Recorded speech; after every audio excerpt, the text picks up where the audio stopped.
Hi, I'm Catharyn Baird, CEO of Ethics Game, and pleased to be with you in a conversation that I have often, but I give different answers to whenever I'm asked. And that is, what's the most difficult ethical decision you have ever made? Now, I have a set of answers that are an individual where I was acting on principle, where I, as an attorney, was asked to do something I didn't think I could do, and went into my employer and said, if I do this, if you want me to do this, I'm going to quit. But I realized in reflection that there wasn't much stake in the game.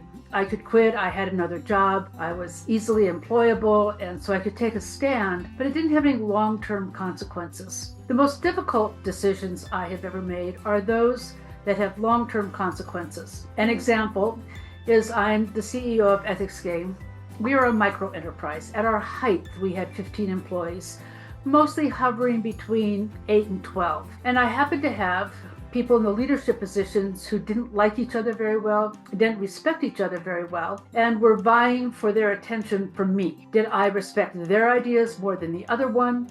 Both of them were incredibly valuable employees. Both of them did their work incredibly well, but I had this ongoing debate and conflict around who was going to be seen as the most important. It came to the head one day when one of our very valuable salespeople made an accusation, and one of the leadership team members thought it was a personal affront, so it escalated. And I was called in to mediate, to find out what happened and to give meaning to the event. See, we often forget that when things happen to us, we have what happened, and then we have the meaning that was going to be given. And it was clear in this one that if I sided with one, it meant that I favored this member of the leadership team more than the other one, and vice versa. I did my research, I made my decision, I said my piece. Everything looked like it calmed down, but I had ongoing tension, ongoing repercussions, ongoing slight barbs, and I had to rise above that to the very best I could.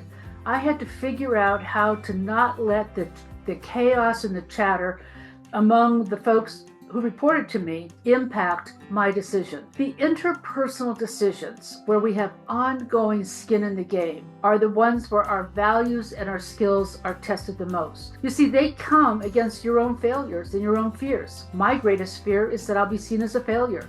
My greatest fear is that people will leave me because they don't trust my leadership. And so that opportunity was for me an opportunity to test, will I go with what I know even if people leave, even if they say they don't respect me?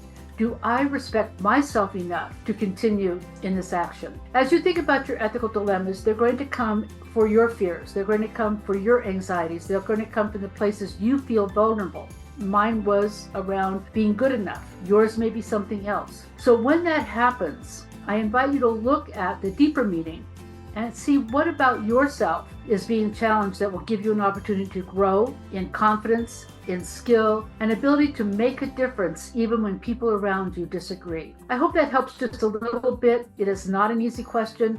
For each of us, it is going to be different. The journey, however, is worth the energy. Thank you.